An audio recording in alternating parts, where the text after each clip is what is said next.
कोई डाउट है? No sir. Okay okay. Functional relationship किसके बीच में?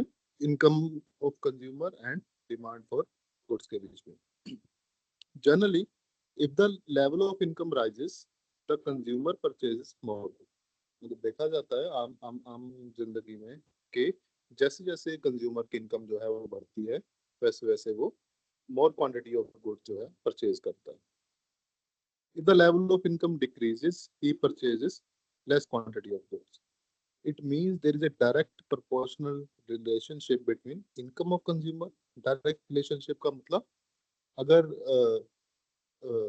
अगर इनकम इंक्रीज करेगी देन उसकी डिमांड, जो कमोडिटी है उसकी डिमांड इंक्रीज करेगी, तो डायरेक्ट रिलेशनशिप है। सिमिलरली इनकम अगर डिक्रीज करेगी तो उसकी जो कमोडिटी की डिमांड है वो भी डिक्रीज करेगी। So normally the income demand curve slopes upward from left to right. Income demand curve क्या है? वो upward sloping demand curve होगी हमारे पास।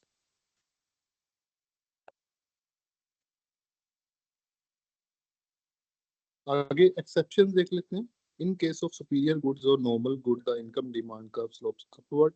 जैसे कि हमने पढ़ा है अभी, superior goods mean best quality good. जो नो इसको सुपीरियर की जगह हम नॉर्मल गुड्स भी बोलते हैं कि जो हमारे आसपास जो नॉर्मल गुड्स होती हैं उसकी जो डिमांड है वो इनकम के साथ इंक्रीज होती है। But in case of inferior goods जैसे हमने पहले बात की थी, इंफीरियर गुड्स कौन सी होती है? जो सस्ती चीप कमोडिटीज होती है, तो जैसे जैसे हमारी इनकम इंक्रीज होती है तो हम उस कमोडिटीज को कम खरीदना शुरू करते हैं। इसलिए इन the case of inferior goods the income demand जो है स्लोप्स डाउनवर्ड। जो हमारी डिमांड कर्व है वैसे ही ये इनकम डिमांड कर्व होती है। तो ये दोनों का जो डिफरेंस है ये याद रखना है हमारे को कि नॉर्मल गुड्स के केस में कैसी होती है एंड इंफीरियर गुड्स के केस में डिमांड कर्व कैसी होती है। यहाँ पे डायग्राम से आपको दिखाया गया है। इंफीरियर गुड्स के केस में डिमांड कर्व डाउनवर्ड स्लोपिंग है, नॉर्मल गुड्स के केस में demand curve upward sloping. In case of income demand curve another is cross demand curve. Cross का मतलब क्या है? दो commodities, two commodities, two type of commodities. अगर हम एक ही कमोडिटी की बात करें, अगर सिंगल केस की बात करें तो ऊपर जैसे इनकम डिमांड कर्व या फिर नॉर्मल डिमांड कर्व हम ड्रॉ करते हैं। बट इन जहाँ पे भी हमारे को क्रॉस वर्ड मिल गया, इसका मतलब दो या दो से ज्यादा कमोडिटीज की हम बात कर रहे हैं। टाइप ऑफ कमोडिटीज मतलब अलग अलग टाइप ऑफ कमोडिटीज की हम बात कर रहे हैं। आगे it shows the relationship between price of one commodity and demand for another commodity. एक कमोडिटी का प्राइस और दूसरे कमोडिटी की डिमांड वो आपस में कैसे चेंज हो रहे हैं उसको ये शो करती है।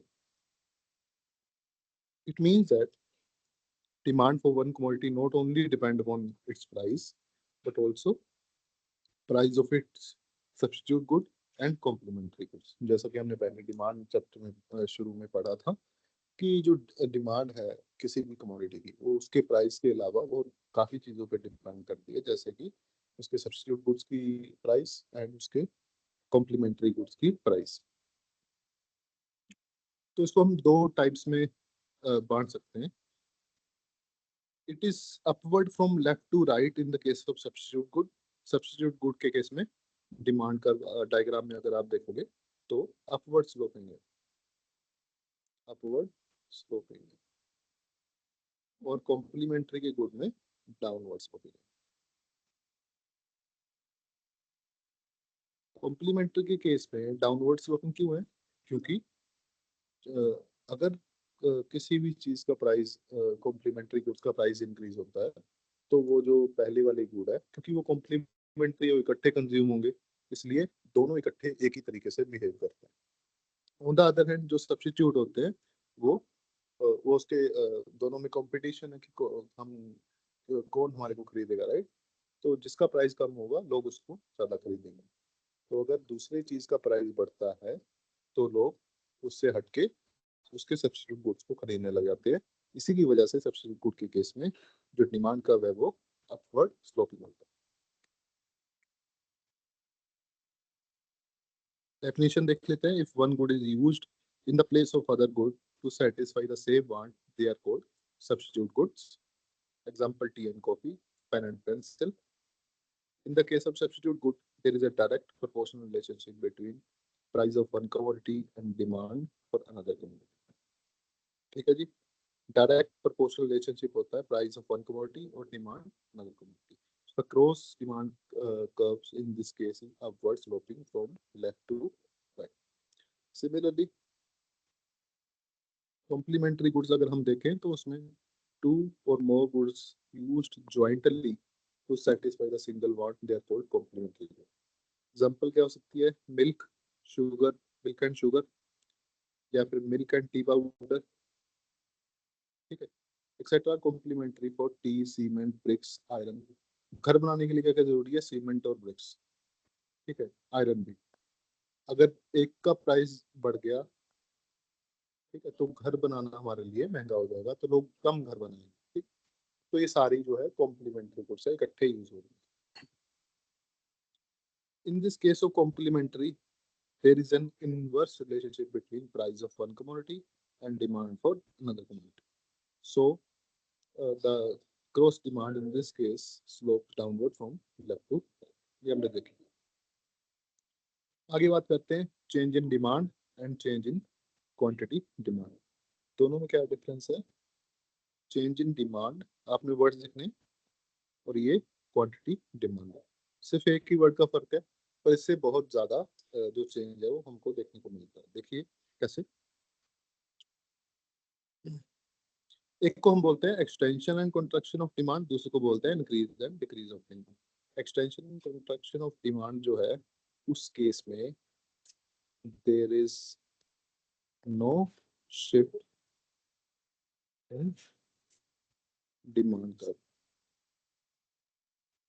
उस केस में डिमांड कर्व चेंज नहीं होगी। हम डिमांड कर्व को कांस्टेंट रख के एक ही डिमांड कर्व पे प्राइस को चेंज करेंगे, और उससे क्वांटिटी जो है वो चेंज होगी। इस सिनेरियो को हम बोलते हैं extension and contraction of demand. इसका दूसरा नाम क्या है?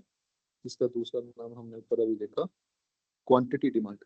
जब भी किसी भी क्वेश्चन में या किसी भी टॉपिक में अगर आपको लिखा होगा कि there is a change in quantity demanded, तो इसका मतलब क्या है? कि वो सेम डिमांड कर्व की बात कर रहा है। और अगर जिस केस में चेंज इन डिमांड उसने क्वेश्चन में लिख दिया कि there is a change in demand, तो उसका मतलब क्या है? डिमांड कर्व शिफ्ट हो गई। ये बात क्लियर है सबको? समझ में आ रहा? Yes, sir. Alright. तो ये जो चीजें याद रखनी है, जहाँ पे क्वांटिटी डिमांडेड उसने क्वेश्चन में लिखा है, उसका मतलब क्या है? कि सेम डिमांड कर्व की बात कर रहा है। पर चेंज इन डिमांड, तो उसमें डिमांड कर्व शिफ्ट हो जाती है। इसके दूसरे नाम क्या है? क्वांटिटी डिमांडेड को हम बोलेंगे extension and contraction end of demand. Change in demand को बोलेंगे increase and decrease of demand. When all the other things remain constant, a change in the price leads to change in demand. These changes in demand are called extension and contraction of demand. When the price is decreased, the demand is extended. When the price is increased, the demand is contracted. Contracted का मतलब होता है कम होना, extended का मतलब है बढ़ना। तो जैसे प्राइस डिक्रीज हो रहा है, डिमांड जो है हमारी बढ़ रही है, और जैसे प्राइस इंक्रीज हो रहा है, डिमांड जो है हमारी कम हो रही है या फिर कॉन्ट्रैक्टेड हो रही है। अच्छा, another case is increase and decrease of demand. Shift अभी हम यहाँ पे देख रहे हैं कि शिफ्ट कैसे होता है। When the price remains constant, तो ये हमारी पहली कंडीशन है। इसमें प्राइस चेंज नहीं होगा, क्योंकि हमारा फंक्शनल रिलेशनशिप कैसे था? Demand demand is a function of price, right? And all other things remains constant. ये था, ये हमने देखा था पहले। तो इसमें जो all other things remain constant जो हमने लिए थे, जैसे कि सब्सिडी फूड का प्राइस हो गया, इनकम ऑफ कंज्यूमर हो गया, right, taste taste of consumer हो गया, ये सारी चीजें जो है वो कांस्टेंट लेके चलते थे हम, उससे हम डिमांड का ड्रॉ करते थे, राइट। तो डिमांड कर में चेंज जो आता था, एक डिमांड में चेंज जो आता था, वो ऊपर जैसे मैं डायग्राम पे देख रहा हूँ, वो प्राइस की वजह से आता था, राइट। अभी इस केस में हमने प्राइस को कांस्टेंट रखा हुआ है। अब हम देख रहे हैं कि डिमांड में कैसे चेंज आ सकता है। डिमांड में ये जो सारे फैक्टर्स है, इनकी वजह से चेंज आ सकता है, ठीक है। ऑल जो हमने all other things remain constant रखा था, उसमें से कोई भी फैक्टर अगर चेंज होता है, कोई भी, मतलब अगर टेस्ट भी चेंज हो रहा है, अगर इनकम चेंज हो रही है, या फिर price of substitute good change हो रहा है, price of complementary good change हो रहा है, उस किसी भी केस में जो डिमांड कर रहा है वो शिफ्ट हो जाएगी, शिफ्ट हो जाएगी। अब वो कहाँ शिफ्ट होगी वो हम देखते हैं। डेफिनेशन पढ़ते हैं, with the price remaining constant if there is a change in other determinants that leads to a change in demand, then these change in demand are called increase and decrease of demand. To explain the increase and decrease of demand, single demand curve is not enough, it is new demand curve are formed. अच्छा देखिए, when the demand is increased, the new demand curve is formed towards the right to old demand curve or preceding demand curve. Right, या फिर किसके right में, पुरानी demand के, या फिर जो प्रोसीडिंग डिमांड कर रहे है उसके राइट। अब राइट लेफ्ट का कैसे देखना है वो भी मैं आपको बता देता हूँ। In the same way when the demand is decrease, जो नई डिमांड कर है वो कहाँ पे होगी, लेफ्टवर्ड, किसके, ओल्ड डिमांड कर के प्रोसीडिंग। तो आप देखिए कि जैसे डी डिमांड कर्व हमारे पास दी हुई है, अगर अगर डिमांड कर्व को हमने करना है राइटवर्ड शिफ्ट, अगर हमने करना है राइटवर्ड शिफ्ट, इसका मतलब क्या होगा, डिमांड जो है वो इंक्रीज हो गई है, यही मतलब है इसको, डिमांड इंक्रीज हो गई है, राइटवर्ड शिफ्ट करना है। तो आप कोई भी एक प्राइस ले लो, फॉर एग्जांपल ये प्राइस है, इस पे डिमांड पहले थी पीई, पीई डिमांड थी यहाँ पे पहले, अभी कितनी होगी है सेम प्राइस पे, पीई 1। तो पीई जो है वो छोटा है पी1 से, राइट। तो इस केस में हमारी जो डिमांड कर्व है वो राइटवर्ड शिफ्ट है। सिमिलरली अगर E2 देखा जाए सेम प्राइस पे, वो E2 जो है वो E से छोटा है, तो मतलब PE2 is less then PP, इसका मतलब डिमांड जो है वो डिक्रीज हो गई है ऑन द सेम प्राइस। ये हमने अज्यूम किया था ना कि अगर सेम प्राइस जो है वो कांस्टेंट रहे, तो ऑन द सेम प्राइस जो डिमांड है वो डिक्रीज हो, ये हमारे को डायग्राम से पता चल जाता है। आप किस किस केस में जो डिमांड कर्व है वो लेफ्टवर्ड शिफ्ट करेगी या राइटवर्ड शिफ्ट करेगी। लेफ्टवर्ड देख लेते हैं पहले, लेफ्टवर्ड शिफ्ट,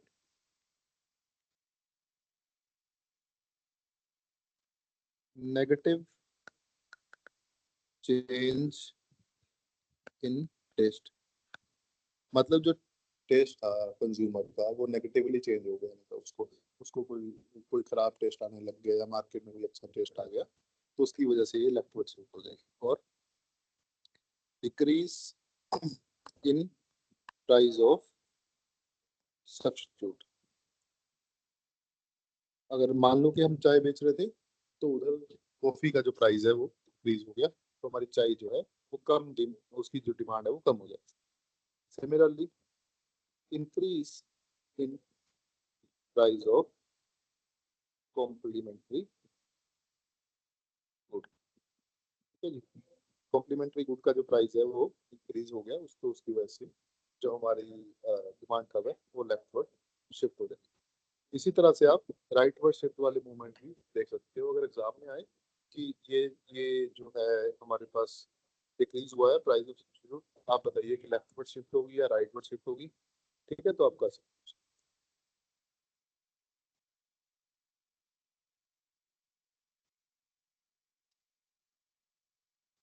आगे है जी हमारा मोस्ट इम्पोर्टेंट टॉपिक आज का, elasticity of demand.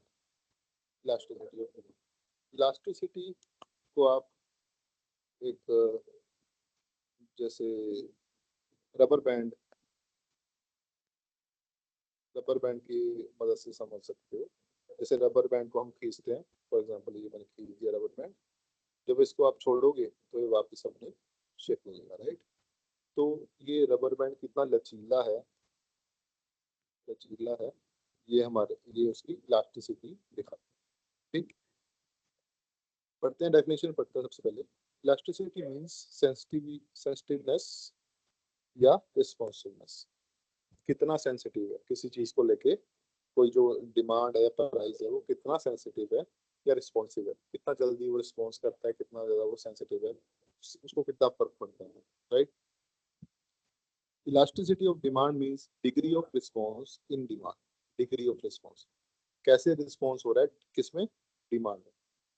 Due to different demand determining factors, the elasticity of demand explains the change in demand due to the change in determinants of demand. अभी आपको types of elasticity देखा जाए तो तीन तरह की इलास्टिसिटी है, राइट, 1 2 3। तो इसका मतलब तीन तरह के डिटर्मिनेंट्स है। एक तो इसका प्राइस हो गया खुद का, एक हो गया इनकम कंज्यूमर की, तीसरा हो गया किसी रिलेटेड गुड का प्राइस। ऐसे ही जितनी भी बाकी चीजें हमने देखी थी, फॉर एग्जांपल टेस्ट, प्रेफरेंस, ठीक है, आगे और भी आप ले सकते हो, सप्लाई, इनकम ऑफ नेबर, ऐसे कोई भी आप फंक्शन ले सकते हो। उस फंक्शन को लेके हम इलास्टिसिटी ऑफ डिमांड जो है वो निकाल सकते हैं। पर आपके केस में हमने तीन चीजों पे निकालनी है, प्राइस पे, इनकम पे, या फिर रिलेटेड गुड्स, जिसको हम क्रॉस प्राइस भी बोलते हैं। सबसे पहले हम देखेंगे price elasticity of demand.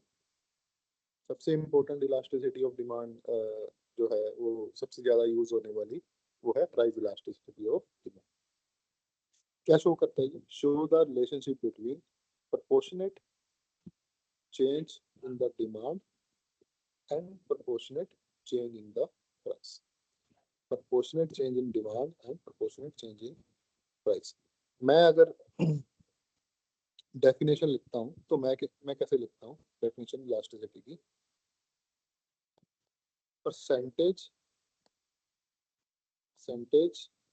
Sorry, अच्छे से लिख देता हूँ, परसेंटेज चेंज इन, जो भी पहले लिखा होगा उसको मैं उठा लेता हूँ, in price, due to percentage change in, जो लास्ट में लिखा होगा उसको लिख दूंगा इन डिमांड, सॉरी उल्टा हो गया, यहाँ पे आएगा in demand due to percentage change in, यहाँ पे आएगा आपका प्राइस। प्राइस में परसेंटेज चेंज आने की वजह से डिमांड में कितने परसेंट चेंज आया उसको हम बोलते हैं price elasticity of demand. Simple सी बात, प्राइस में कुछ परसेंटेज चेंज आया, वो आने से डिमांड में कितने परसेंट चेंज आया उसको हम बोलते हैं price elasticity of demand. Formula देखें तो डी क्यू अपॉन क्यू, ये क्या है, percentage change in demand due to percentage change in price. Percentage change in price का formula D P upon P. दोनों को सोल्व करके हमारे पास इलास्टिसिटी का फॉर्मूला आता है डी क्यू, या इसको डेल्टा क्यू भी लिख सकते हैं, delta P into P upon Q. यहाँ तक सबको clear? Yes, sir. Yes, sir. तो आपको अब याद क्या रखना है एग्जाम पॉइंट ऑफ व्यू से, एक तो इसकी डेफिनेशन, सेकंड इज इसका फॉर्मूला, ठीक है, सेकंड इज इसका फॉर्मूला। ये दोनों चीजें आपको एग्जाम पॉइंट ऑफ व्यू से याद है। तो डेफिनेशन हो गई और एक फॉर्मूला। आगे चलते हैं, values of price elasticity of demand. ये कहते हैं कि प्राइस इलास्टिसिटी ऑफ डिमांड की जो है 5 वैल्यूज होती हैं, मतलब नॉर्मली 5 होती हैं। वैसे तो इनफाइनाइट नंबर कितनी भी हो सकती हैं इलास्टिसिटी की वैल्यूज, बट 5 जो मोस्ट इंपॉर्टेंट है वो देखते हैं। मैं इसको डायग्राम की मदद से आपको समझाऊंगा। ये डायग्राम काफी इंपॉर्टेंट डायग्राम है। यहाँ पे लिखना है इलास्टिसिटी इक्वल टू इंफिनिटी, यहाँ पे लिखना है इलास्टिसिटी इक्वल टू 0, सेंटर में आएगा इलास्टिसिटी इक्वल टू 1। तो ऑब्वियसली यहाँ पे आएगा इलास्टिसिटी ग्रेटर देन 1, यहाँ पे आएगा इलास्टिसिटी लेस देन 1। ठीक है, ये डायग्राम शायद आगे भी आएगी एक बार, तो इसको हम समझते हैं कैसे। Elasticity on the top of straight line, ये स्ट्रेट लाइन मैंने बनाई हुई है, ये डिमांड का भी आपको लाइन ले लो आप, स्ट्रेट लाइन। इस पे हर एक पॉइंट ऑफ लाइन पे, किसी भी एक पॉइंट पे, मान लो पॉइंट ए है, बी है, सी है, तो इन सभी पॉइंट में डिफरेंट डिफरेंट इलास्टिसिटी की वैल्यू आएगी, राइट। तो हमारे पास काफी values, infinite number of values जो है इस लाइन पे आ सकते हैं। उनमें से मैं 5 वैल्यू शो कर रहा हूँ आपको कि सबसे ऊपर सबसे टॉप पे जो है हमारे पास आएगी, यहाँ पे आएगी टॉप पे इलास्टिसिटी की वैल्यू, और सबसे लोएस्ट पे इलास्टिसिटी की वैल्यू 0। ये आपको याद रखनी है डायग्राम।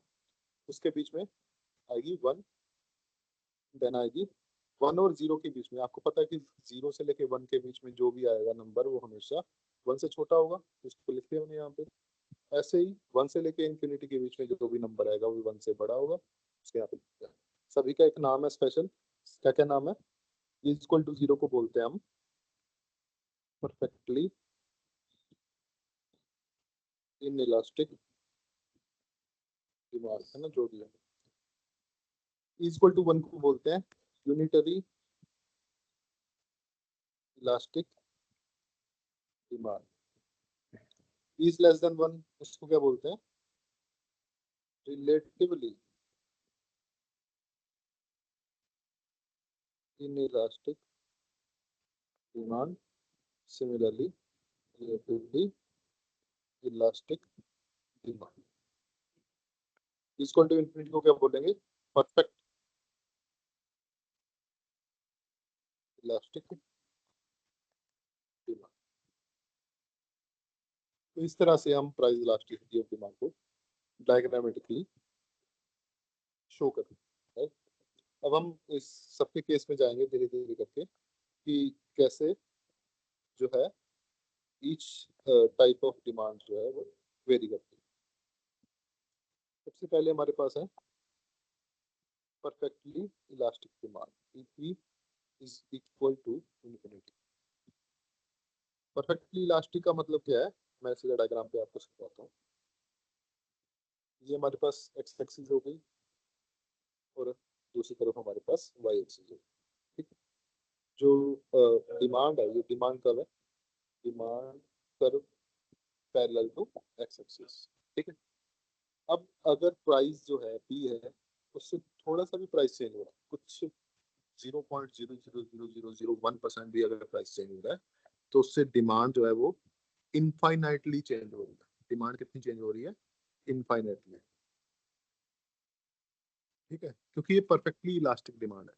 तो अगर प्राइस एक भी पॉइंट अगर कम होगा, बढ़ेगा, कुछ भी चेंज होगा, तो डिमांड में इनफाइनाइटली चेंज आएगा।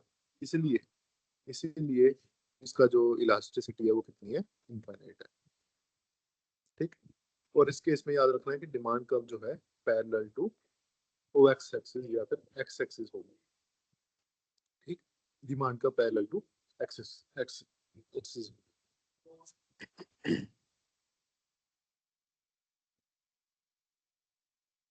आगे जी बात करते हैं परफेक्टली इन इलास्टिक डिमांड की, जहाँ पे इलास्टिसिटी की वैल्यू हमारी 0 है। हमने देखा था कि सबसे नीचे यहाँ पे परफेक्टली इलास्टिक डिमांड हमारे पास आ रही थी। तो इस केस में क्या होगा, सिमिलरली आप डिमांड कर्व को देखिए तो ये हमारी डिमांड कर्व है। इस पे अगर प्राइस चेंज हो रहा है, प्राइस कहाँ से चेंज हुआ, पी से लेके मान लो P1 इंक्रीज हुआ, या फिर पी से लेके P2 डिक्रीज हुआ, तो प्राइस चेंज होने के बाद भी डिमांड में कितना चेंज आया, डिमांड हमारी क्या है OM, हमारी डिमांड क्या है OM। P P price P पे भी डिमांड OM है, प्राइस P1 पे भी OM है, प्राइस P2 पे भी OM है, तो डिमांड में कितना चेंज आया, 0। समझ रहे हो। अगर आपको फॉर्मूले से मैं समझाना चाहूँ, फॉर्मूले से भी समझाना चाहूँ, यहाँ पे मैं फॉर्मूला लिखता हूँ साइड में, percentage change in demand due to percentage change in price, यही है हमारा इलास्टिसिटी का फॉर्मूला। ठीक, अब यहाँ पे डिमांड जो है वो कितने परसेंटेज चेंज हो रही है, 0% चेंज नहीं हो रही। प्राइस कितना चेंज हो रहा है, जितना भी हो रहा है, पी जितना भी होता रहे, ऊपर क्या वैल्यू है 0 है, तो ये सारा क्या हो जाएगा 0। सिमिलरली अगर मैं पिछले एग्जांपल की बात करूँ, ये वाले एग्जांपल, तो यहाँ पे अगर मैं प्राइस को चेंज करता हूँ, प्राइस को मान लो मैंने चेंज किया 2% चेंज कर दिया, ठीक है, मेरा डिमांड कितना चेंज हो रहा था, इनफाइनाइट। तो इनफाइनाइट डिवाइड बाय 2 क्या होगा, इनफाइनाइट। तो मेरे पास इलास्टिसिटी कितनी आ गई, इनफाइनाइट। तो इसको ऐसे मैथमेटिकली भी आप सॉल्व कर सकते हो चीजों को। याद कर रखना है, the demand curve is in this case is parallel to y axis, right. आगे देखते हैं रिलेटिवली इलास्टिक डिमांड, इसका एग्जांपल होगा लग्जरी गुड्स, और इसकी इलास्टिसिटी होगी ग्रेटर देन 1। और ध्यान देना इसके नीचे इक्वल टू का साइन नहीं है, साइन नहीं है इसका मतलब क्या है कि इक्वल टू वाला, P इक्वल टू 1 वाला, उसको क्या बोलते हैं हम, यूनिटरी इलास्टिक, और ग्रेटर देन 1 वाला इलास्टिक, या फिर रिलेटिवली इलास्टिक बोलो, या फिर इलास्टिक, नॉर्मली इलास्टिक बोलो। देखते हैं definition, if the proportionate change in demand is more than proportionate change in price, it is said to be relatively elastic demand. It means a little change in price leads to more change in demand. फिर वही formula मैं लिखता हूँ, percentage change in demand due to percentage change in price. अगर price में change कर रहा हूँ 1% और डिमांड में चेंज कर रहा हूँ, डिमांड कितनी चेंज होगी, प्राइस 1% चेंज किया, डिमांड 2% चेंज हो गई, ज़्यादा चेंज होगी, राइट। तो ईपी जो है हमें मेरा बड़ा आ जाएगा 1 से, ईपी क्या आ जाएगा, ग्रेटर देन 1। इसका मतलब क्या है कि अगर मैं थोड़ा सा भी प्राइस चेंज कर रहा हूँ, चाहे मैं इंक्रीज करूँ चाहे डिक्रीज करूँ, किसी भी तरह आप उसको चेंज कर सकते हो। तो अगर मैं इंक्रीज करूँ या डिक्रीज करूँ तो उससे मेरा जो डिमांड है वो बहुत ज्यादा, देखिए ये जो चेंज आ रहा है डेल्टा 1 ले रहा है मैं इसको, ये बहुत कम है डेल्टा 2 पे। तो इसका मतलब क्या है कि जो मेरी डिमांड कर्व है वो ज्यादा इलास्टिक है, right. Similarly in elastic demand क्या होगी, जो इलास्टिक नहीं होगी, जो थोड़ा ऐसे होगी, राइट। डाउनवर्ड स्लोपिंग तो है, परफेक्टली इन इलास्टिक भी नहीं है, पर क्या है उसके बीच का है, ठीक। इसकी एग्जांपल क्या होती है, नेसेसरी गुड्स, नेसेसरी गुड्स जो है इन इलास्टिक होती है। आगे चल के मैं बताता हूँ कि कैसे आपको उसका याद रखना है, कैसे देखना है। If the proportionate change in demand is less than proportionate change in price, it is said to be relatively inelastic. ये एग्जांपल आप देख सकते हो, ठीक है जी। आगे चलते हैं, सबसे अलग केस जो है वो है यूनिटरी इलास्टिक डिमांड। यूनिटरी अगर समझ में ना आए तो उसमें आप देखो यूनिट यूनिट लिखा हुआ है, यूनिट का मतलब हमेशा होता है 1, मैथमेटिकल टर्म्स यूनिट का मतलब क्या होता है 1। तो इसका इलास्टिसिटी कितनी होगी 1 हो।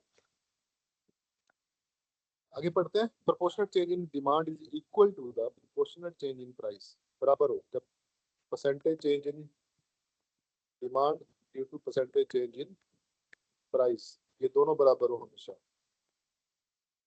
तो बराबर होंगे तो कितना आएगा हमारे पास? 1 आएगा। कट जाएंगे राइट। अगर ऊपर 2/2 आ जाए तो 2 से 2 कट गया, कितना आएगा? 1। तो हमेशा 1 आएगा इसका। तो उसको हम बोलते हैं unitary elastic demand. It means the change in the demand and change in price are the same. अगर सेम होंगे तभी वो कटेंगे, तभी 1 आएगा हमारे पास right. Generally comfort goods have unitary elastic demand. तो सबसे इंपॉर्टेंट पॉइंट इस डिमांड का, इसका इलास्टिसिटी का क्या है? यहाँ पे रेक्टेंगुलर हाइपरबोला। यहाँ पे क्या होता है सर? रेक्टेंगुलर हाइपरबोला, इसका नाम है, शेप का नाम है। ये ऐसी शेप दिखती है। कहीं भी आप इलास्टिसिटी देख लो, कितनी आएगी आपके पास? 1 आएगी। ठीक है, कहीं भी आप इलास्टिसिटी देख लो, हमेशा 1 ही आएगी। तो इसकी शेप की वजह से इसकी जो इलास्टिसिटी है वो 1 आती है। शेप कौन सी है सर? ये रेक्टेंगुलर हाइपरबोला है। यहाँ तक सबको क्लियर है इनकम इलास्टिसिटी का, सॉरी प्राइस इलास्टिसिटी का? किसी को कोई डाउट है? Yes, sir. Yes, sir. किसी को अगर कोई डाउट है तो पूछ सकता है अभी। ऑलराइट, मैं आगे देखता हूँ फिर। अच्छा, एक एक एक बात आपको बता देता हूँ इन इलास्टिक एंड इलास्टिक का।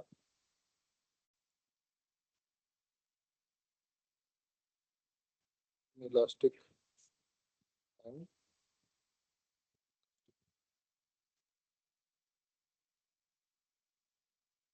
देखिए दोनों में डिफरेंस क्या है। इन इलास्टिक का मतलब क्या है कि percentage change in demand is less then change in,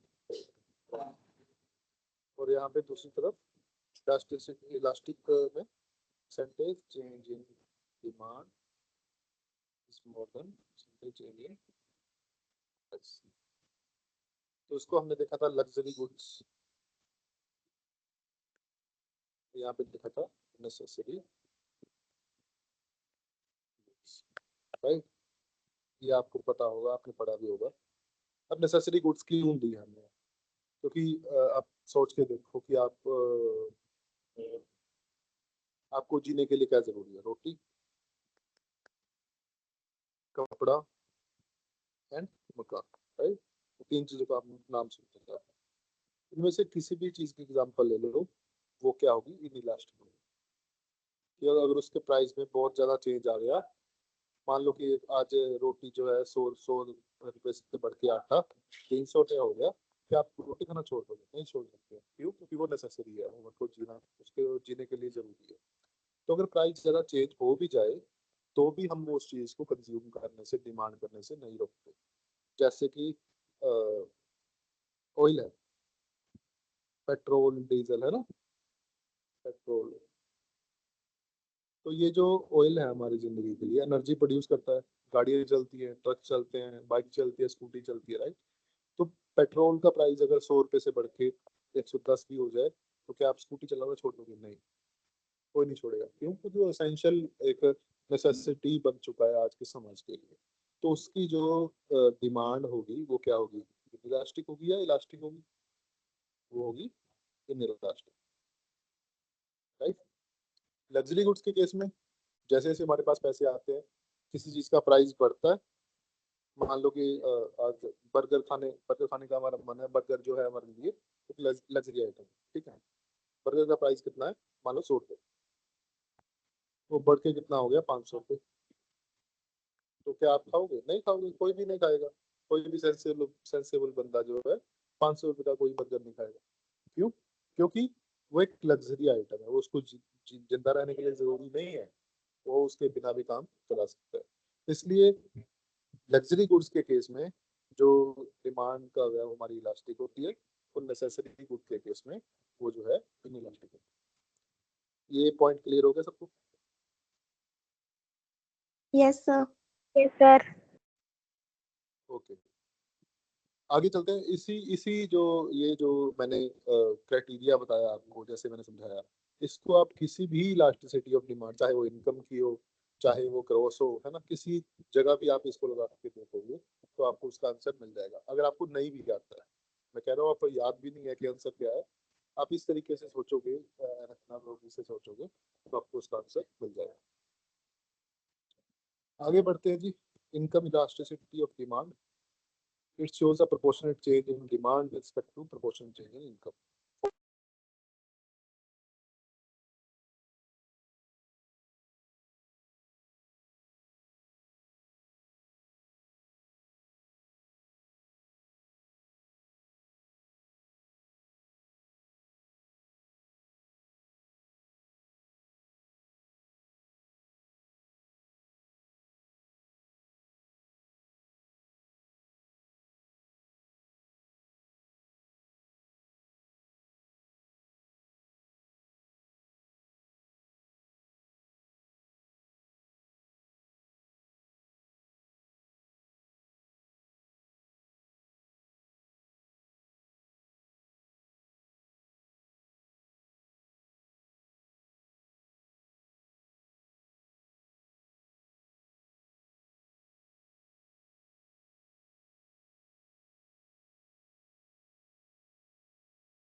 sir आपकी आवाज नहीं आ रही।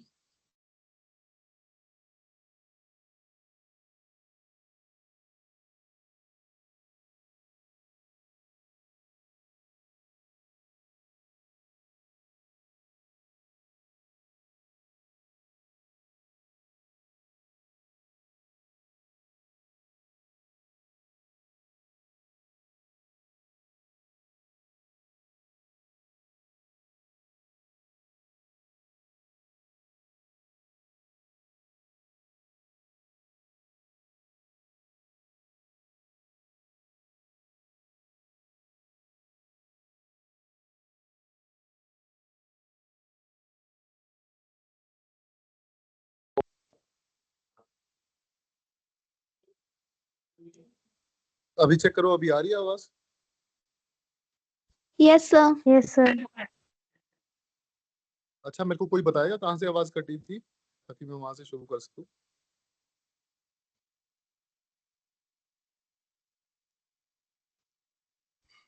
सर इस टॉपिक की स्टार्टिंग से कटी थी। अच्छा अच्छा अच्छा अच्छा। तो प्लीज जब भी आवाज कटे या कुछ ऐसा हो तो मेरे को बता दीजिएगा आगे से। तो इनकम इलास्टिसिटी ऑफ डिमांड हम देख रहे थे। इसका मैंने फॉर्मूला लिखा था, सेम तरीके का फॉर्मूला इसका है, percentage change in demand due to percentage change in income. ठीक है जी। तो डेफिनेशन देखी थी मैंने, how much change in the income leads to how much change in demand. तो इसका जो फॉर्मूला है ये आपको याद रख लेना है। उसके बाद इसका जो वैल्यूज है वो भी जो हम जैसा हमने किया है वैसे ही दे रखी है दोबारा। डायग्राम आप बना लोगे। डायग्राम के सबसे ऊपर E Y equal to infinity, सबसे नीचे ई वाई इक्वल टू 0, बीच में हमेशा ई वाई इक्वल टू 1। ये क्या हो जाएगा, E Y is greater than 1, Y is lesser than. ठीक है जी, परफेक्टली। अब मैंने आपको पहले भी बताया था शुरुआत में टॉपिक के, कि आप रबर बैंड को इमेजिन कीजिए जब आप इलास्टिसिटी पढ़ रहे हो। तो अगर मैं कह रहा हूँ कि परफेक्ट इलास्टिक डिमांड कर्व है, तो वो क्या है, वो बहुत ज़्यादा रिस्पॉन्सिव है, वो बहुत ज़्यादा इलास्टिक है। ठीक है जी। तो उसकी डायग्राम क्या होगी, इस तरीके। और अगर मैं कहूँ कि इन इलास्टिक है, इन इलास्टिक, बिल्कुल भी इलास्टिक नहीं है, तो क्या होगी, vertical, कि बिल्कुल भी चेंज नहीं हो रही डिमांड। जहाँ पे डिमांड बहुत ज़्यादा चेंज हो रही है, इनफाइनेटली चेंज हो रही है, उसको क्या बोलेंगे हम, परफेक्टली इलास्टिक डिमांड। तो इसमें भी पांच तरह की है, परफेक्टली इन इलास्टिक 0 होगी, relatively elastic greater than 1, inelastic less than 1, and unitary equal to 1। One by one इसको स्टडी करते हैं। Perfectly elastic income demand, with the income remaining constant, if there is a change in the demand, it is said to be perfectly elastic income demand. Income remains constant.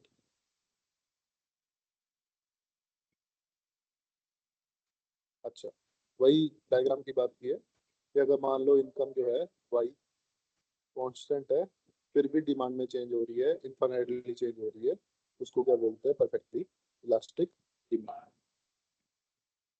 The demand curve in this case is parallel to x-axis. Second one is perfectly inelastic. The demand curve in this case is parallel to y-axis. Value क्या होगी? E Y की value होगी 0. E Y is equal to 0. Relatively elastic income demand, E Y की value relatively elastic. Elastic है मतलब 1 से बढ़ गया. आगे इसकी डेफिनेशन पढ़ते हैं. The proportionate change in the demand is more than proportionate change in income, it is said to be relatively elastic. Proportionate change in demand, demand में चेंज जो है वो ज्यादा आ रहा है एज कम्पेयर टू जितना इनकम में चेंज हमने किया. इनकम में चेंज किया 1%, डिमांड में चेंज आ गया 2%, तो वो क्या हो गया? इलास्टिक डिमांड हो गया. तो फिर इसकी वैल्यू कितनी आ जाएगी? हमारे पास 2, right, greater than 1. The demand curve in this case slopes upward from left to right with a relatively flatter in shape. Demand curve की शेप कैसी होगी इस केस में? थोड़ी फ्लैटर होगी. ठीक है, रिलेटिव शेप थोड़ी फ्लैटर होगी, एंगल जो है वो कम होगा. आगे बात करते हैं रिलेटिवली इनइलास्टिक. इनइलास्टिक का मतलब क्या हो गया? E Y less than 1. Inelastic, change नहीं होती जल्दी. तो डिमांड कर्व इस केस में डाउनवर्ड स्लोपिंग ही होगी, बट वो जो है थोड़ी खड़ी हुई डिमांड कर्व होगी. Demand curve in this case slopes upward from left to right with relatively steeper in shape. थोड़ी सी steeper होगी shape में. Unitary proportionate change in the demand is equal to proportionate change in income. Unitary की shape कैसे होगी? Unitary की shape को क्या बोलते हैं? बताइए कोई. Hyperbola sir, rectangular hyperbola. Rectangular hyperbola. Unitary elastic demand किस कंटेक्स्ट में, किस उसमें होगी? रेक्टेंगुलर हाइपरबोला, हाइपरबोला के केस में. ठीक है, इस शेप को क्या बोलते हैं? Rectangular hyperbola. आगे बढ़ते हैं. Third type of elasticity, cross elasticity of demand. Cross का मतलब मैंने बताया था, दो कमोडिटीज होंगी यहाँ पे, different commodities, two different commodities. It shows proportional change in demand for one commodity and proportional change in price of another commodity. अब यहाँ पे अगर मैं फॉर्मूला लिखूं, percentage change in demand of x due to percentage change in price of y. तो ये याद रखना है, यहाँ पे मैं जो प्राइस चेंज कर रहा हूँ किसी और कमोडिटी का चेंज कर रहा हूँ, और जो डिमांड चेंज हो रही है वो किसी और कमोडिटी की चेंज हो रही है, right. It explains how much change in the price of one commodity leads to how much change in the demand for another commodity. Right? ये इसका फॉर्मूला ध्यान से देखिए. फॉर्मूले में आपको दिखेगा डी क्यू एक्स लिख देता हूँ, D P Y into P Y upon Q X. तो जो डी क्यू एक्स है एंड क्यू एक्स है, ये क्या है? कमोडिटी एक्स के है. And P Y upon D P Y है, ये क्या है? कमोडिटी वाई का. तो ये क्या है? प्राइस है. ये क्या है? क्वांटिटी. ये आपको चीज ध्यान में रखना. इसको कैसे लिखना है आपको फॉर्मूले में नहीं समझ में आए तो यही फॉर्मूला अपनाना है. Percentage in demand divide by percentage in price. Demand में चेंज होगा D Q x upon Q x. ये प्राइस चेंज का फॉर्मूला है. सॉरी, डिमांड चेंज का फॉर्मूला है. प्राइस चेंज का क्या होगा? DPY from PY। अब इसको आप थोड़ा सॉल्व कर लो तो आपके पास ये वाला फॉर्मूला जो है वो आ जाएगा। ठीक, आगे चलते हैं जी। Methods of measurement of elasticity of demand. Elasticity of demand को हम कैसे कैसे मेजर करते हैं, उसके हमारे पास चार मेथड्स हैं, चारों दिखने वाले हैं। Number one is percentage method. सबसे इजी जो मेथड है वो क्या है? Percentage method. In this method, to measure the elasticity of demand, firstly we should find out the change in demand and change in price in percentages. Then the following formula can be used. अब इसको जैसे मैं लिखता हूँ formula, percentage change in demand due to percentage change in price.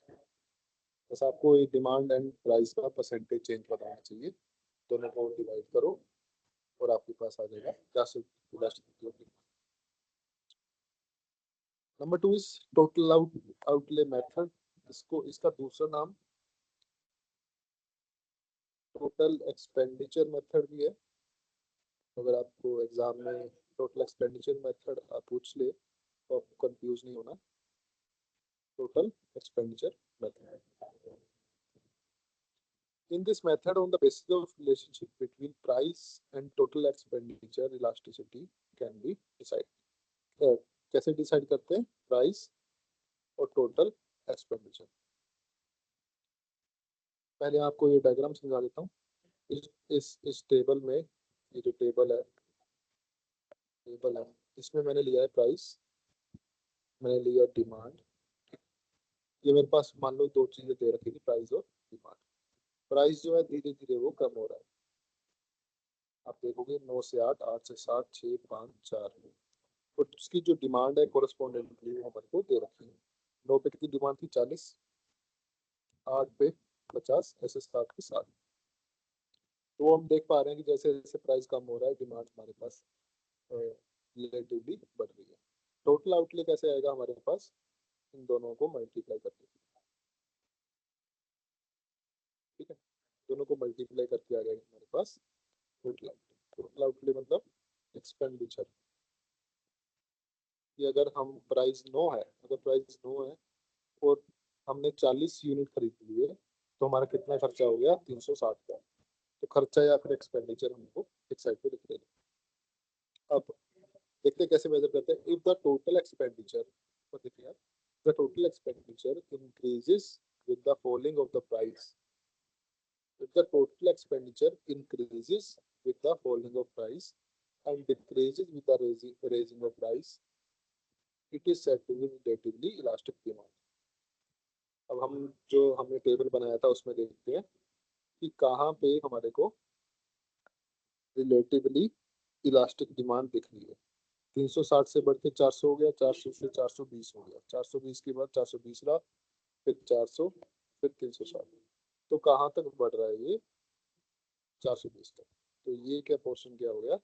Relatively elastic demand is greater than 1। ठीक, अगला देखते हैं। अगर प्राइस इंक्रीज हो रहा हो, जैसे मैं यहाँ पे कम कर रहा हूँ, अगर इंक्रीज हो रहा हो तो जहाँ पे एक्सपेंडिचर डिक्रीज हो रहा होगा वो मेरा क्या आ जाएगा? रिलेटिवली इलास्टिक डिमांड आ जाएगा।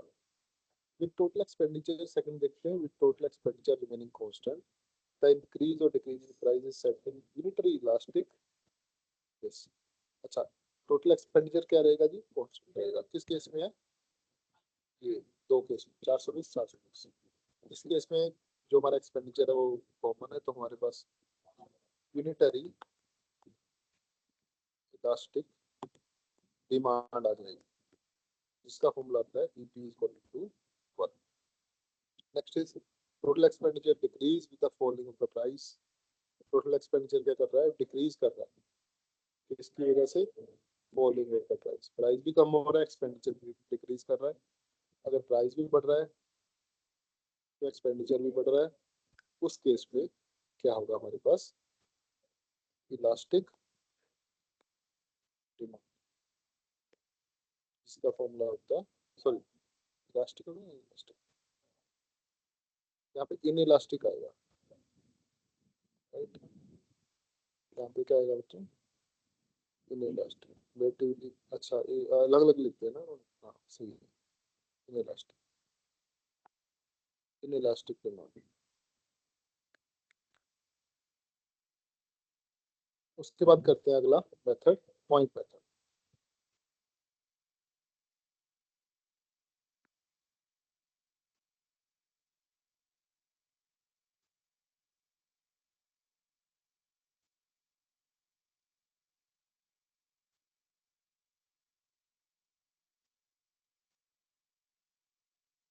अगला मेथड करते हैं पॉइंट मेथड। पॉइंट मेथड क्या है, in this method the elasticity of demand can be measured eight a particular point on the demand curve. किसी एक पॉइंट पे हम इलास्टिसिटी ऑफ डिमांड को देख सकते हैं। कैसे देखेंगे, इन this method the following formula can be used. elasticity of price, elasticity of demand is equal to lower segment divided by upper segment। ठीक, कैसे आएगा वो देखते हैं। ये डायग्राम मैंने आपको पहले करवाई, इस डायग्राम को आपको याद कर लेना है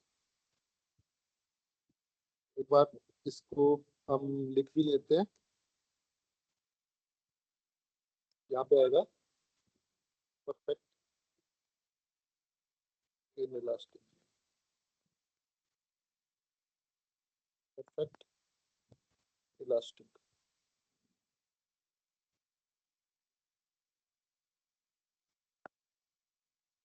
unitary elastic, this is inelastic, this is elastic. ठीक, ऐसे डायग्राम को आपने बना लेना। अब फर्ज करिए कि मेरे को इलास्टिसिटी है एट पॉइंट पी। कहाँ पे, पॉइंट पी। तो पॉइंट पी पे इलास्टिसिटी देखने के लिए मैं क्या करूँगा, हमारे पास फॉर्मूला क्या था, lower segment divide by upper segment. Lower segment क्या होगा मेरा, इसको मैं नाम दे देता हूँ एच, एच नाम दे दिया फर्स्ट सेगमेंट। लोअर सेगमेंट क्या होगा मेरा, एच पी। अपर सेगमेंट क्या होगा, ए एच। ठीक है, तो ऐसे हम इसको निकाल सकते हैं। अब इन्होंने दिया हुआ है शायद कि डिमांड कब है 40 सेंटीमीटर, डिमांड कब है 40 सेंटीमीटर। तो इसका हाफ कितना हो गया 20, 20 डिवाइड बाई 20 आएगा हमारे पास, कितना आ गया 1। अच्छा, ऐसे ही सिमिलरली अगर आपको P1 पे निकालनी पड़े तो उसको मान लें ए ई दे दो, चलो E, तो क्या आएगा मेरे पास formula E B divide by A. जितना भी डिस्टेंस दिया होगा उसको हम डिवाइड कर देंगे, हमारे पास आ जाएगा। तो यहाँ पे 3 आ गया, ये आ गया, एच पे 1 आया। सिमिलरली अगर हम पॉइंट P2 पे निकाल लेंगे तो हमारे पास आ रहा है 0.33। तो जो हमने राइट साइड पे लिखा हुआ है वो आप देख सकते हैं कि उसी के अनुसार जो है वो वैल्यू आ रही है। P1 पे आ रही है यूनिटरी इलास्टिक, मतलब वैल्यू कितनी आ रही है 1। ई पे इलास्टिक था, वैल्यू कितनी आ रही है 3। सिमिलरली नीचे इनइलास्टिक था, वैल्यू कितनी आ रही है 0.33। तो ये एक तरीका हो गया इसको निकालने का, right. Third one is arc method. Arc method में क्या होता है, if there are big changes in demand, big changes मतलब lumpy changes, lumpy changes continuous change नहीं है, काफी ज्यादा चेंज है। एंड प्राइसेस, प्राइस में भी वैसे चेंजेस है।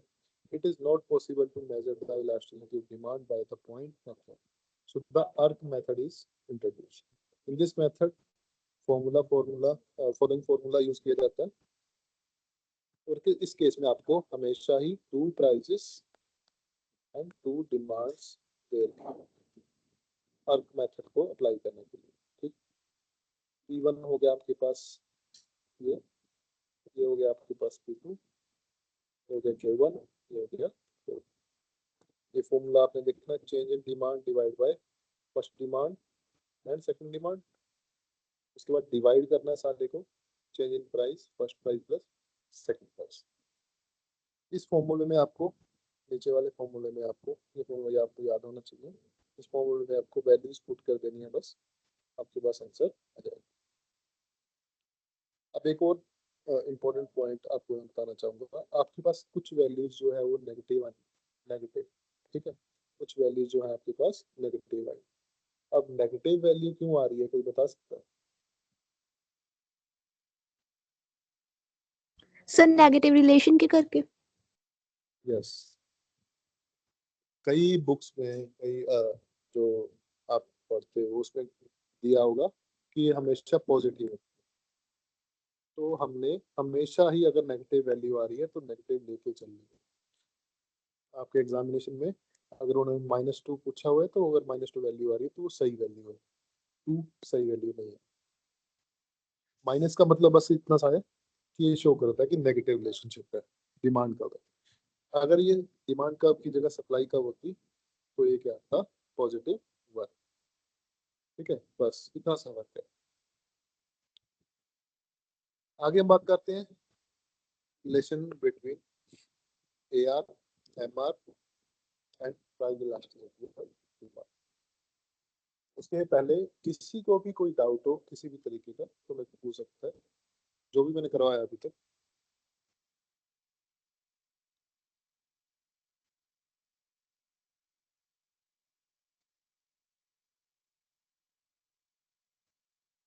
कोई डाउट नहीं है, आगे चलो।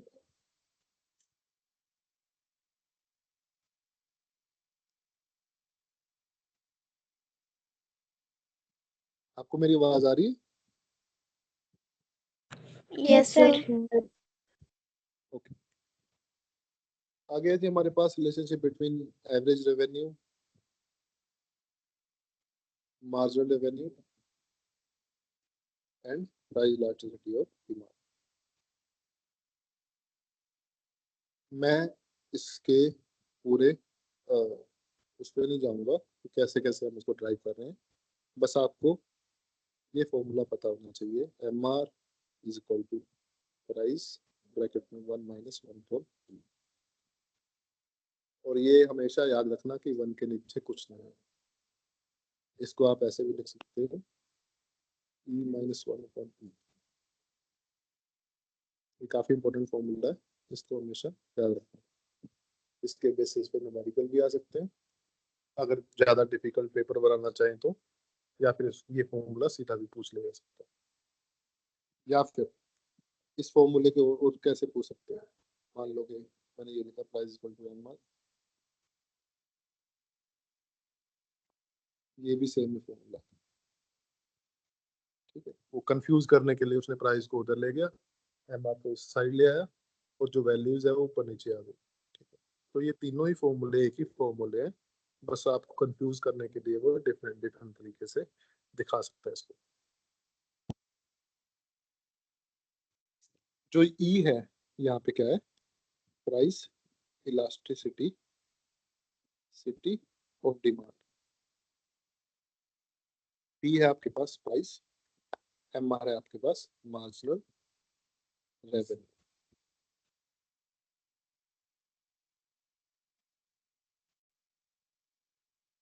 ये हम देखते हैं आगे। अगर ई की वैल्यू 1 हो जाती है, ई की वैल्यू 1 हो जाती है तो इस फॉर्मूले में क्या होगा, MR is equal to P, 1 - 1 क्या हो जाएगा 0, MR is equal to 0, then MR is equal to 0। E की वैल्यू अगर ई से 1 से बड़ी हो जाती है तो फॉर्मूले में क्या हो जाएगा, MR is equal to P, E की वैल्यू क्या बड़ी हो गई 1 से, तो ई की वैल्यू अगर 1 से बड़ी हो गई तो ओवरऑल जो ये वैल्यू है छोटी हो जाएगी 1 से। समझ पा रहे हो, जो ई 1 के डिनोमिनेटर में अगर वैल्यू 1 से बड़ी है तो ओवरऑल जो वैल्यू है वो 1 से छोटी हो जाएगी। 1 से छोटी हो गई तो 1 से डिवाइड करेंगे, 1 से माइनस करेंगे तो वैल्यू पॉजिटिव आएगी। तो MR जो है वो बड़ा हो जाएगा P से,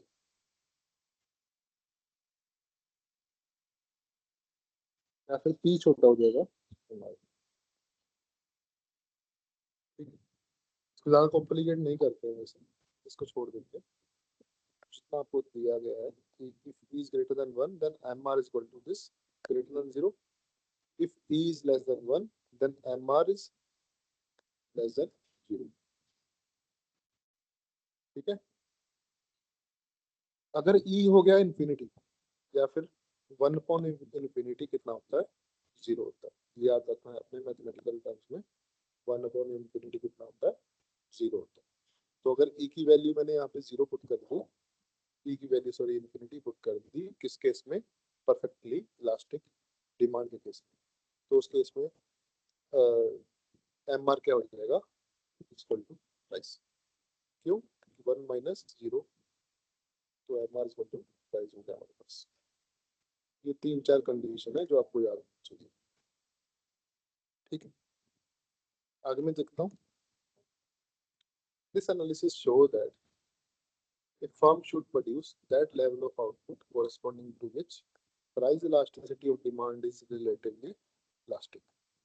Because firm earns positive marginal revenue only at that level of output, as the marginal cost of production is assumed to be positive, so the firm should produce output where MR is equal to 0. आगे जाके हम देखेंगे कि firm जो है कहाँ पे produce करती है, जहाँ पे MR is equal to MC है। ठीक, तो किसी भी फर्म के केस में, इन case of A firm MC positive होता है। ठीक, MC पॉजिटिव होता है क्योंकि कोई ना कोई कॉस्ट तो रहेगी। अगर आप एक लेबर भी लगा रहे हो, बिजली भी चला रहे हो, तो कोई ना कोई कॉस्ट रहेगी कंपनी। तो MC 0 हो गया 1 से, MC बड़ा हो गया 0 से, तो MR should be greater than 0 for equilibrium, right.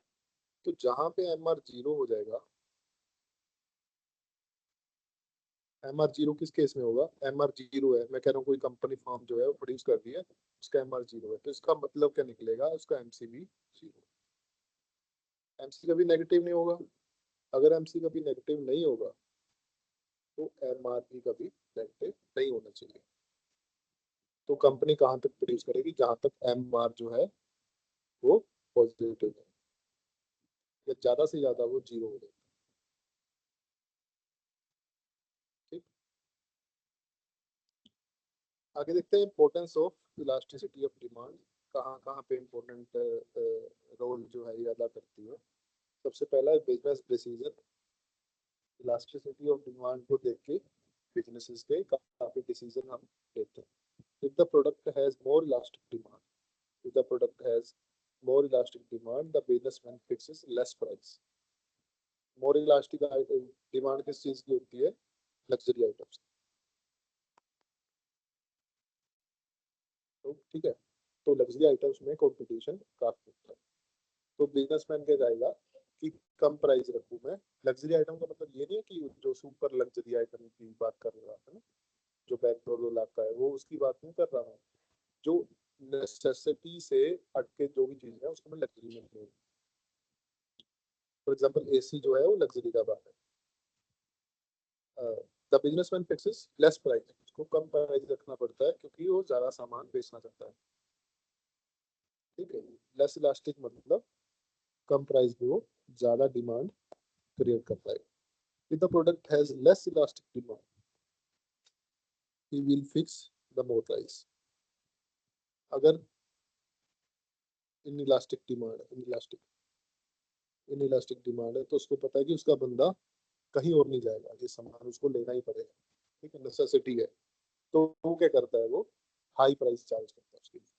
उसको पता है कि इंसान छोड़ के नहीं जाएगा, इसलिए उसका जो प्राइस है वो ज्यादा है। Similarly in the case of monopolist, monopolist क्या करता है, fixes a higher price in the market in which elasticity of demand is less। वो देख लेता है कि कहाँ पे जो डिमांड है वो इनइलास्टिक है, लोग खरीदेंगे, लोगों की नेसेसिटी है, उस केस में वो उसका जो प्राइस है वो ज्यादा रख देता है। और जिस केस में प्राइस जो है वो ज्यादा इलास्टिक होगा, उस केस में सॉरी जिस केस में जो डिमांड है वो ज्यादा इलास्टिक होगी, उस केस में वो प्राइस जो है कम रख देगा। ठीक, आगे determination of factor prices. Factor prices मैंने आपको बताया था, लैंड, लेबर, कैपिटल और ऑर्गेनाइजेशन के जो प्राइजेस है उसको भी हम मेजर करते हैं माइक्रो इकोनॉमिक्स में। उसको कैसे देखते हैं? Factor having inelastic demand get higher prices and factor having elastic demand get lower prices. For example अभी एग्रीकल्चर लेबर की अगर बात करें तो पंजाब में एग्रीकल्चर लेबर की जो वेज रेट है वो 300, 400, 500 ऐसे रहता है, राइट? काफी ज्यादा है। और अगर हम बिहार में जाएं, वेस्ट बंगाल में जाएं, तो वहाँ पे लेबर का जो रेट है, ठीक है, वेज रेट है, वो काफी कम है, 100 है, 200 है ना, या 150 है, ऐसा ऐसा है। तो ये डिफरेंस क्यों है? क्योंकि पंजाब के लिए वही लेबर जो है वो less elastic, in elastic demand है उसकी, क्योंकि हम लेबर के बिना काम नहीं चला सकते अपने एग्रीकल्चर फील्ड में। और उसी लेबर, वही लेबर जो है यूपी बिहार में जाके वो इलास्टिक लेबर है, वहाँ पे लेबर की बहुतायत है, ज्यादा मात्रा है, इसकी वजह से वहाँ पे प्राइस जो है वो कम है, राइट? आगे जी, रूट फॉर इंटरनेशनल ट्रेड।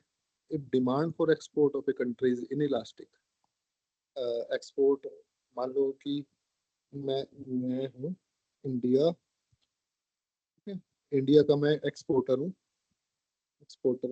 क्या मैं एक्सपोर्ट करता हूँ? Salt, for example salt export कर रहा हूँ। सॉल्ट जो है वो एसेंशियल है, नेसेसरी है, ठीक है, सभी को चाहिए सॉल्ट।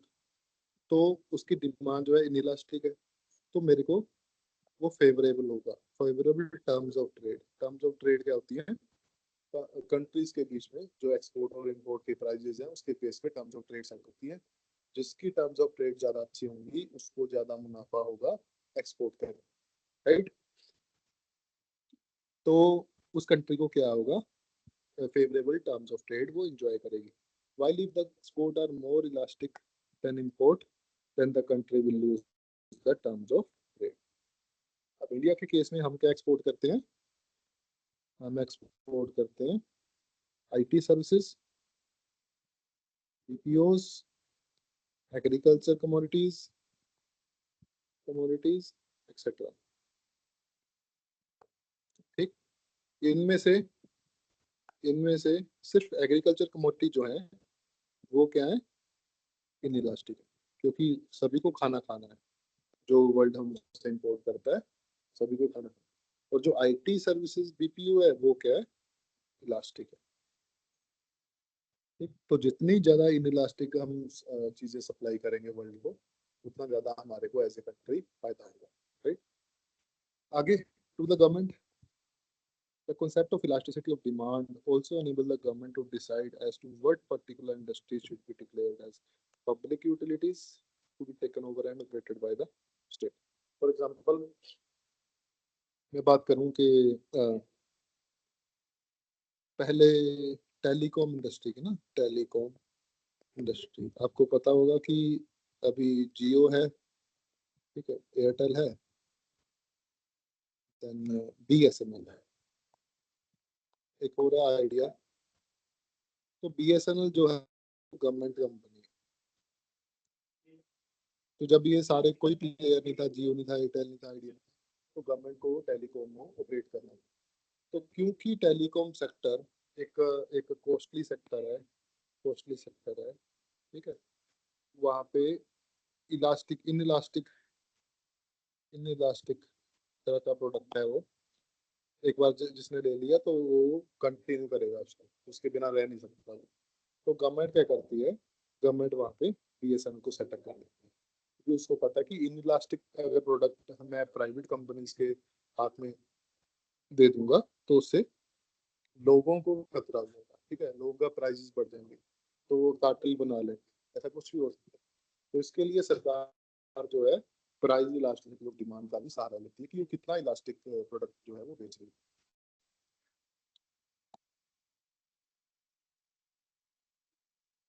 उसके बाद बात करते हैं determinants of elasticity of demand.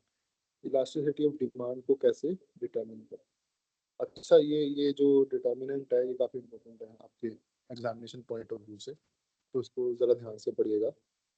Number one is nature of the commodity, nature of the commodity decide करती है कि कोई product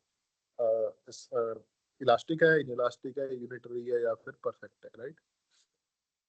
In the case of necessities, the demand is less elastic or comparatively inelastic. For example, rice, salt, pulses, matchbox, etc. ठीक, इन cases में जो demand curve है वो मेरी इनइलास्टिक होगी, inelastic. On the other hand, the elasticity of demand for luxuries is more elastic. Luxury items के case में वो more elastic. Luxury. Example, TV, DVD players, gold, diamond, etc. Comfort goods have unitary elastic demand. ये point भी आपको याद रखना है। कौन से goods की unitary elastic होती है? Comfort. Availability of substitutes, ये second point है हमारा. If a commodity has substitute goods, the elasticity for that commodity is more elastic. If the commodity has substitute goods, elasticity ज़्यादा होगा. Example, Lux soap, soaps के different items है. Example, अगर क्यों मैं ये सोचता हूँ क्यों सब्स्टिट्यूट गुड्स की केस में जो हमारी डिमांड है वो ज़्यादा इलास्टिक होती है. एग्जाम्पल की लक्स सोप ने प्राइस रखा 10 रुपये, ठीक है, वो 400 क्वान्टिटीज बेचती. अब लक्स सोप ने क्या किया, प्राइस बढ़ा के कर दिया 15. उससे क्या हुआ, क्वांटिटी हो गई 200. बहुत ज़्यादा क्वांटिटी जो है कम हो गई. क्यों? क्योंकि सब्स्टिट्यूट्स काफ़ी अवेलेबल थे. तो लोगों ने क्या सोचा कि हम लक्स को छोड़ के बाकी जो सोप्स हैं उस पर चले जाते हैं. तो सब्स्टिट्यूट्स गुड्स के केस में जिसकी ज़्यादा सब्स्टिट्यूट्स होते हैं उस केस में जो हमारी डिमांड कर्व है वो ज़्यादा इलास्टिक होगी. आगे variety of uses. If the goods have several uses, the elasticity of demand for it is more elastic. जितने ज़्यादा यूज हो, फॉर एग्जांपल मिल्क आप दही भी बना सकते हैं, आप खीर भी बना सकते हैं, आप मक्खन बना सकते हैं, दही बना सकते हैं. तो उसके काफ़ी यूजेस हैं. कोल के इस तरह से काफ़ी यूजेस हैं. इलेक्ट्रिसिटी के हजारों लाखों यूजेस हैं. तो जितनी ज़्यादा यूजेस होंगे उस चीज़ के उतनी ज़्यादा उसकी इलास्टिसिटी होगी. Possibility of postponement of consumption.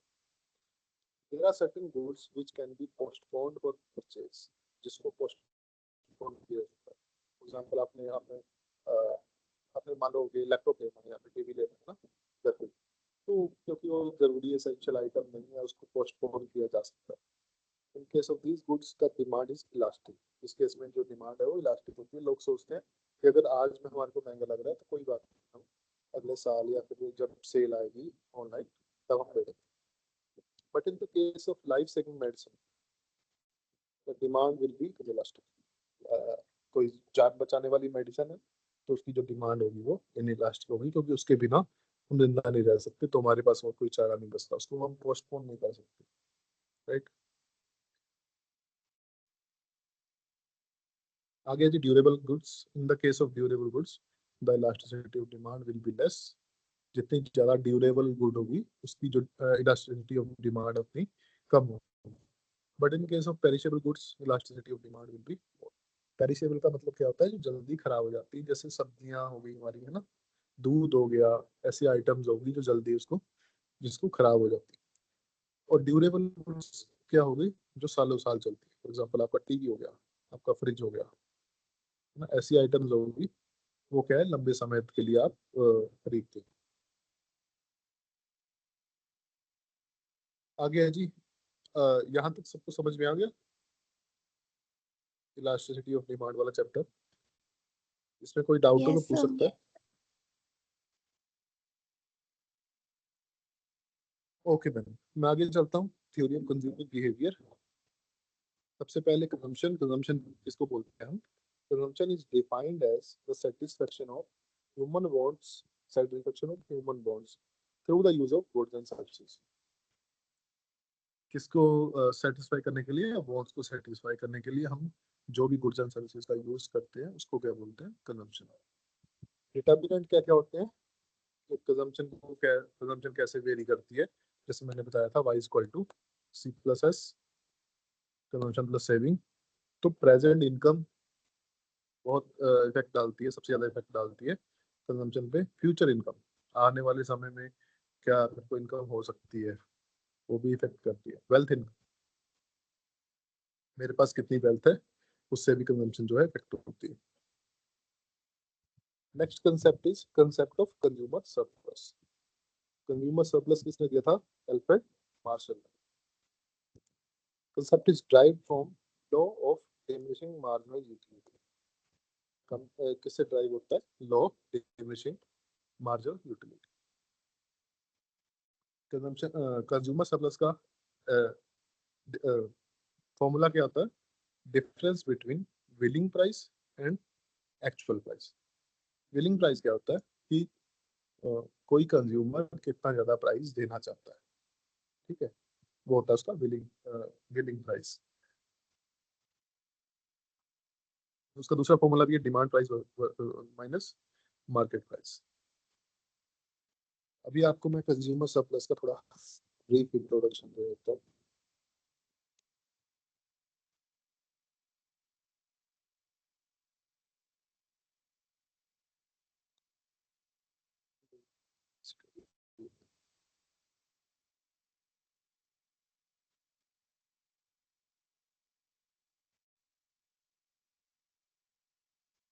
ये मेरे पास है डिमांड का, ब्लू वाली लाइन क्या है मेरे पास? डिमांड का। नीचे क्या है मेरे पास? क्वांटिटी। वाई एक्सिस पे क्या है मेरे पास? प्राइस। ठीक, ये टिपिकल हमारे पास डिमांड कर्व डायग्राम। अब डिमांड कर्व क्या शो करती है? डिमांड कर्व शो करती है कि अगर मैं आपको डिटेल में समझाऊं, मान लो कि डिमांड कर्व बनी है इन बंदों से।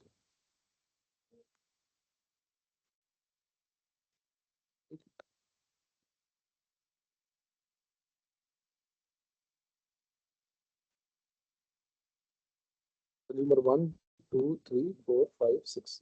कंज्यूमर 1 बोल रहा है कि मैं इस कमोडिटी को कंज्यूम, फॉर एग्जांपल एक क्या है, फोन है, फोन फोन की मैं बात कर रहा हूँ, फोन की बात कर रहा हूँ। कंज्यूमर 1 बोल रहा है कि इस कमोडिटी को कंज्यूम करने के लिए मैं कितने दे दूंगा? 200 रुपये दे दूंगा, 2000। ठीक है, 2000 रुपये में दे दूंगा इस कमोडिटी को कंज्यूम करने के लिए। कंज्यूमर 2 बोल रहा है कि नहीं, 2 नहीं दे सकता मैं कितना दे सकता हूँ? 1900। कंज्यूमर 3 कह रहा है कि मैं 1900 नहीं, मैं 1800 दे सकता हूँ। 4 कह रहा है कि मैं 1800 नहीं दे सकता, मैं 1700। ऐसे ही 1600, 1500। ठीक है, छः छः जो बंदे हैं वो कहते हैं कि मैं ये प्राइस जो है वो दे सकता हूँ इस कमोडिटी को पाने के लिए। अब फर्ज करिए कि मार्केट का प्राइस आ गया, मार्केट का कितना प्राइस आ गया? 1500। कितना आ गया मार्केट में प्राइस? 1500। अब सभी को फोन किस प्राइस पे मिलेंगे? 1500 पे मिलेंगे, राइट? तो कंज्यूमर 1 जो ये कहता था कि मैं ये फोन 2000 रुपये का ले लूंगा, इसकी विलिंगनेस पे कि मैं 2000 का ले लूंगा, उसको कितने का मिला? 1500 का। उसको कितना फायदा हो गया? 500। ऐसे ही कंज्यूमर सेकंड को फायदा हो गया 400 का, 300 का, 200 का, 100 का, इसको 0। ये एक्चुअल में फायदा उनको पैसे मिले नहीं है, पर वो क्या थे, वो 2000 रुपये देने में तैयार थे, पर उनको जो फोन है वो 1500 में मिल गया। वो जो डिफरेंस है उसी को हम बोलते हैं कंज्यूमर सरप्लस। ये कॉन्सेप्ट समझ में आया सबको?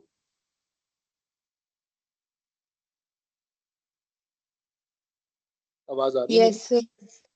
ओके। Yes Yes, sir.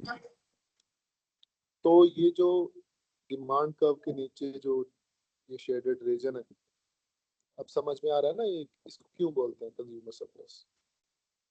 क्योंकि लोग इतना प्राइस देने को तैयार थे और उनको कम में मिल गया, इसलिए इसको बोलते हैं कंज्यूमर सरप्लस। ठीक,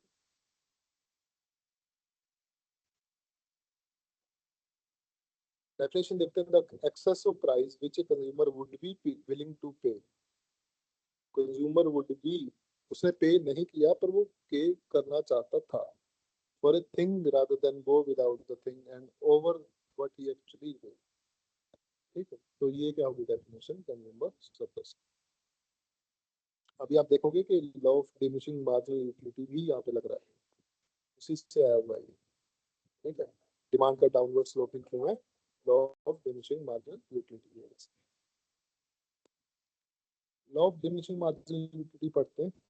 अकॉर्डिंग टू दिस लॉ, ये आपने पढ़ा होगा वैसे, when a person goes on increasing the consumption of any one commodity, the additional utility derived from the additional units goes on diminishing। जो एडिशनल यूटिलिटी वो drive करता है, जो मार्जिनल यूटिलिटी वो ड्राइव करता है, वो डिमिनिशिंग होती है, कम होती रहती है। So it is called law of diminishing marginal utility. सबसे इंपॉर्टेंट पॉइंट, सबसे पहले किसने दिया था, हमेशा याद रखना है, एच एच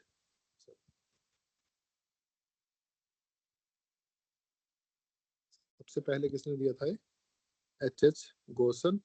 कब, 1854। उसके बाद, इसीलिए इसको बोलते हैं, इसको मैं हाईलाइट दूसरे पेन से कर देता हूँ, इसीलिए इसको बोलते हैं गोसन फर्स्ट लॉ ऑफ कंजम्पशन। एक क्वेश्चन ये बन गया, किसने दिया था, एच एच गोसन ने। दूसरा ये बन गया, कब दिया था, 1854 में दिया था। इसका दूसरा नाम क्या है, गोसन फर्स्ट लॉ ऑफ कंजम्पशन। तीसरा, उसके बाद इसको किसने डेवलप किया, उसके बाद इसको फर्दर डेवलप किसने किया, अल्फ्रेड मार्शल। तो 4 क्वेश्चन मैंने आपको एक ही लाइन से बना के बता दिया। ऐसे आपको जो इम्पोर्टेंट चीजें होती है वो आपको याद होनी चाहिए किसी भी इस कॉन्सेप्ट के बारे में। आगे जी, इसके अंदर अंदर कौन कौन से कॉन्सेप्ट्स है। पहला ये टोटल यूटिलिटी, की टोटल यूटिलिटी उसको कितनी प्राप्त हो रही है। अगर आप फॉर्मूला देखोगे तो सम, ये होता है समेशन का sign, sum of marginal utility, सारी मार्जिनल यूटिलिटीज का सम जो होगा इसके बराबर होगा, वो टोटल यूटिलिटी है बराबर। The total amount of satisfaction obtained by the consumer by the consuming consumption of total units of a thing। Total किसको, कितनी उसको यूटिलिटी मिली, टोटल सेटिस्फेक्शन कितनी हुई, उसी को हम बोलते हैं total utility. The sum of marginal utility is also called total utility. Marginal utility क्या होती है जी, मार्जिनल यूटिलिटी का 2 फॉर्मूलाज है, 2 है, दोनों आपको याद होने चाहिए। It is additional utility obtained by the consumer by the consumption of additional unit. Additional unit की बात हो रही है, और one more unit of a thing. ठीक है जी, और जो एडिशनल यूनिट है उसी की बात कर रहे हैं कि एडिशनल यूनिट होने की वजह से टोटल यूटिलिटी में क्या डिफरेंस आ रहा है, उसी को हम बोलेंगे मार्जिनल यूटिलिटी। नीचे टेबल दिया गया है, टेबल में आप देख सकते हो टोटल यूटिलिटी 40 से 70 हुई, डिफरेंस कितना आया, यहाँ पे 0 आएगा वैसे, डिफरेंस कितना आया 40 से 70 में, 30 का। तो मार्जिनल यूटिलिटी कितनी हो गई, 30। 70 से 90 कितना डिफरेंस हुआ, 20 का। 90 से 100, तो मार्जिनल यूटिलिटी जो है वो नेगेटिव हो सकती है।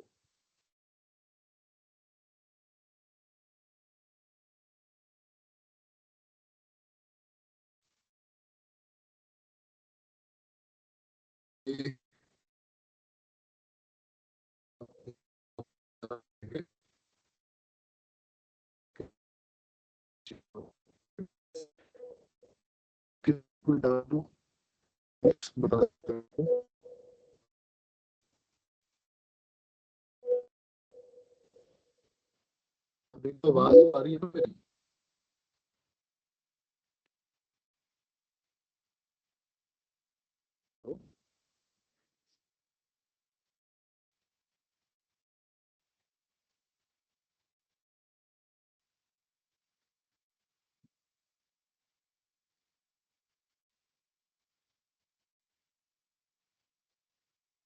अभी आवाज क्लियर आ रही है।